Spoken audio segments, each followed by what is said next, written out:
Hey guys, it is Jordy from FreelanceVets. Today I am super excited today to be talking with Tawnya Bouma, the CEO from Together for Good.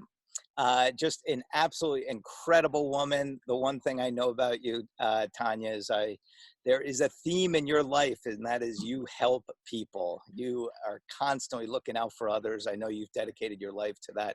It is so impressive, and I know you do in a tremendous amount for the military community. And I just wanted a chance to talk with you a little bit today about your organization that you've started and some of the great things that you're doing, and maybe some coping mechanisms that I know a lot of veterans could probably use right now as they're going through a really tough time with a loss of income and being laid off and furloughed and stuff. So anyway, before we get into that, I'd love to hear a little bit more about you, and you can tell everyone a little bit about yourself and your story. So first and foremost, thank you for having me. It's an honor and pleasure. Anything that we can do to get the word out and speak on mental health and suicide and what that looks like in the military and firefighters and first responders is something that is near and dear to my heart. So a little bit about me. I have been through 15 years as a military spouse of my husband has a traumatic brain injury, PTSD, and early onset dementia at 45. He was diagnosed with early onset dementia. And ultimately, the drive and the passion came from me having to learn how to navigate the system and learn what was out there to help our veterans and what we are lacking as a society. And that's ultimately how the mission started. And we found the lack of resources for families because there's simply not a good way for military spouses and family members to know how to navigate and communicate with each other. And that's where the foundation focuses on, is we have to understand the family as well. Like we address the veteran, but then we don't address the family. So how is the family supposed to heal from all the trauma that they went through to fix the veteran? So it's a double-edged sword, and it's pretty intense sometimes. Talk about what the organization does and some of the services that you offer. So what we do is go out and educate. We do summits, we do conferences, and we are trying to get into the school level because I'm a firm believer that a lot of individuals are not understanding the information that they're being given. Not everybody is as educated as the individuals that are writing the work that's out there. There's a lack of it's not a lack of education, but it's a lack of, like, our elderly individuals and the family trying to take care of them. They're not understanding like the educational side of it and what to look for and what to understand. So how are they supposed to help a veteran in crisis, a grandson that's going through a mental crisis? How are they supposed to understand what to look for? So that's what we do. We focus on the family side and educating, as well as we do job placements on a federal level. So we deal with federal, but we also deal with one of our partnerships is with Michigan Works out here in Michigan, which is like I don't know if all states have it, but it's like a where everybody goes for job placements when you come unemployed and stuff like that. So one of our huge individuals that we work with is Michigan Works. So anytime we get veterans that reach out and say, hey, we need help, we can say, hey, we got these, we are partnered with Michigan Works, we send them their way. We do that, we help with benefits, we're really close with the VA. We have our own point of contact that if veterans are in the system, we bring them over to the VA. I'm pretty notorious for going to hospitals and getting people that are not in the system. I do have, like, the mental health community is pretty great with saying, hey, we got somebody that's, needs some help. Do you know somebody? So yeah, like that's in kind of like a nutshell, that's what we do. We have a lot of moving parts. Yeah, it sounds like, and thank you for sharing your story on how you've built this organization and what you accomplished. What what advice, suggestions, tips would you recommend to veterans who maybe are going through just a brutal time right now, right? Maybe they got laid off from their job, they don't have income, they feel like their back's against the wall. What are some of the suggestions or ideas you might have for these folks? So the best thing that I can offer is to reach out to somebody. Um, we just had the Memorial Day weekend, and we have had several calls, pretty hard calls the last couple of weeks, and as we come up to more and more holidays, it's just going to get worse. This will be my Fourth of July dealing with the organization. So for individuals reaching out because the fireworks and stuff are triggers to them, I always encourage to have that person that you trust that you can talk to. If you don't have it, there's always individuals like myself out there that will more than willing to have a conversation with you. Last year, January 31st, we have a very, very hard story that we had to endure. We had a soldier, that's why we have the Keith Ensley Foundation. We had a soldier take his life and kill his wife. And they were both military, and then they said it was a murder-suicide. And it was simply, they could not deal with their demons. They tried to get into the VA, but there's that unfortunate backlog that we deal with. So now the VA is asking for the community, can you guys start coming together, because we need help. We can't do this by ourselves anymore. And they didn't have that. They didn't have that person to reach out to and talk to them and see what was going on. And I think it's very unfortunate, very, very unfortunate. All these lives are lost, and simple somebody checking in on them and a phone call could have meant the difference between life and death. Sorry, yeah. What are some signs that family members should be on the lookout for if they're living with a veteran or a spouse, somebody who's going through a tough time? What are some things that they can keep an eye out for, and if they notice some irregularities or a lot of, and it's hard because everybody is different. But major key signs to look out for is that depression, that pulling away. And I think we miss that step a lot, and that's how we overlook things. Is once you see somebody starting to pull away and start isolating themselves, now there's a problem. Because now if they're isolating themselves to a point where they don't want to talk to anybody, it's going to be harder and harder to essentially penetrate, to have them open up. And that's from my personal experience, because I've watched people regress.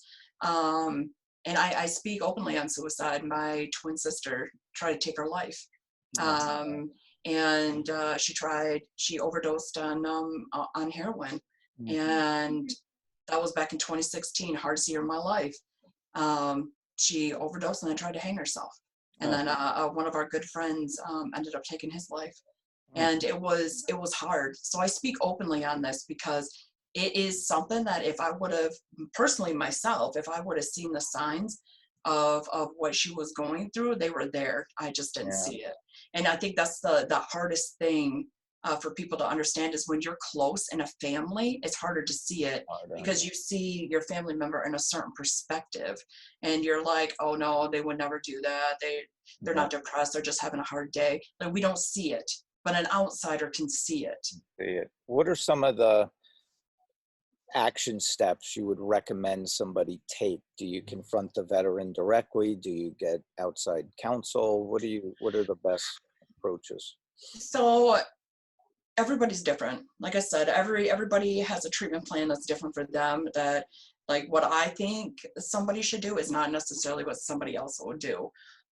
Me personally, I recommend having that conversation. You have to have that conversation, because if not, then how are you supposed to know what they're going through? Like, you start seeing the signs of being withdrawn, not sleeping, outrage. What's another one?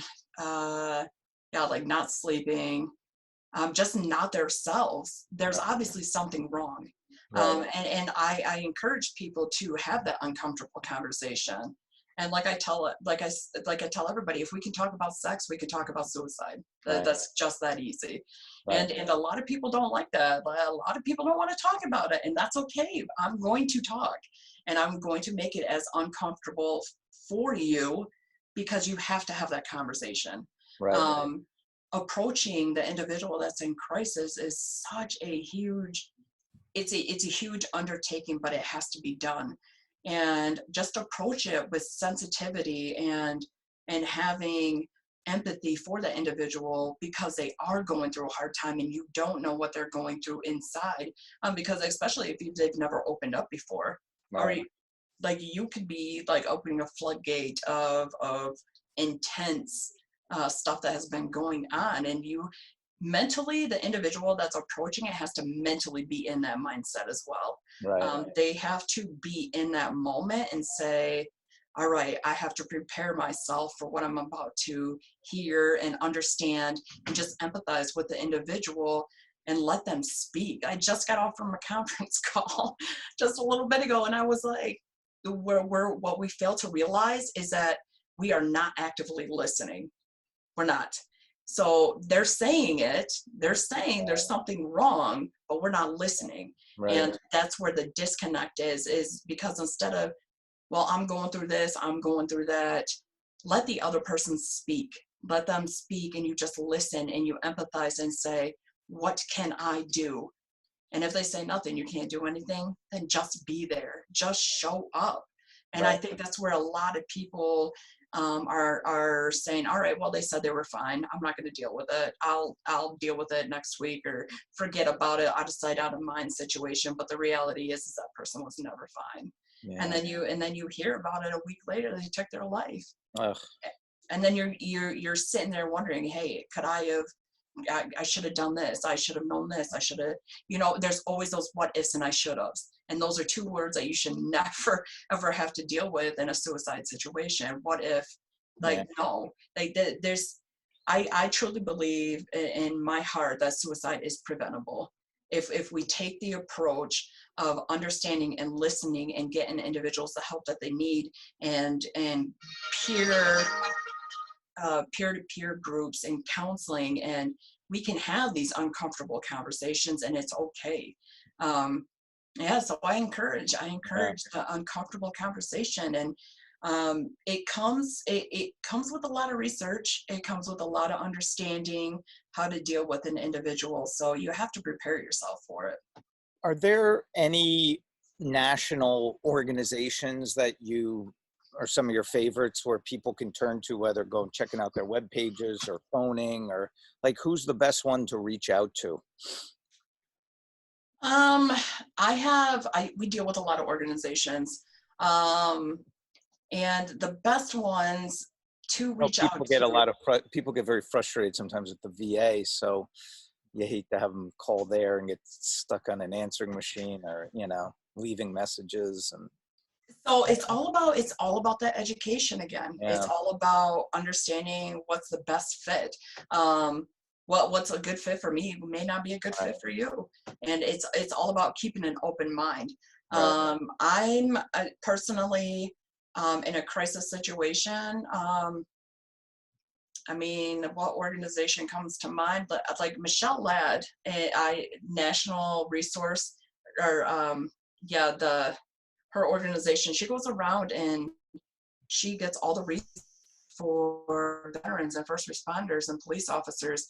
And she's such an amazing woman. She drives an RV around the United States, Like this woman, like I love this woman. She drives around the United States and gets these resources, but not only that, she takes veterans on trips. She Wow. understands their life. She brings them into her world, and she brings Gold Star moms into her world where they can have this moment of complete breakdown and allow themselves to start healing and just being there in that moment.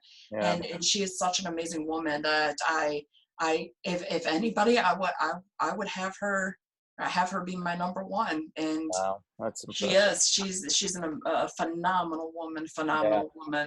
and she does great things.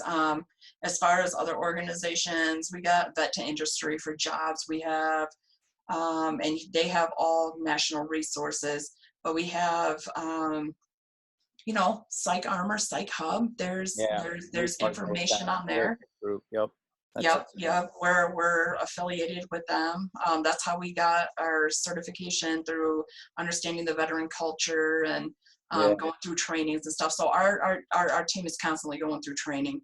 Another great resource is Objective Zero. I personally love them, not only because I'm an ambassador, but what they do is they have an app on their phone where if there is a veteran in crisis in their area, they have like people that are volunteering and willing to speak to anybody that Wow. needs help. That's So I recommend them. yeah. Um, as far as like a personal level, it's all about who they want to deal with. Sure. Absolutely. Well, Tawnya, I can't thank you enough for taking time to chat with me, for what you've done for the community and how you've dedicated your life to helping others. And I know you've had more than your fair share of heartache in your life, yet you keep on, as Bob Dylan said, keep on keeping on. You don't stop. And that I know you're just making the lives of so many people better, and really making a huge difference. And I thank you so much on behalf of my organization. It's really special to have people like you out there. So I greatly appreciate it. Like this is a labor of love, yeah, I could labor tell. of love, and change needs to happen. And the only way you can do that is if you keep getting louder and you're adamant about something needs to change. Yeah, If you want your family member around, we have to start having these uncomfortable conversations and start yeah, addressing the elephant in the room. yeah.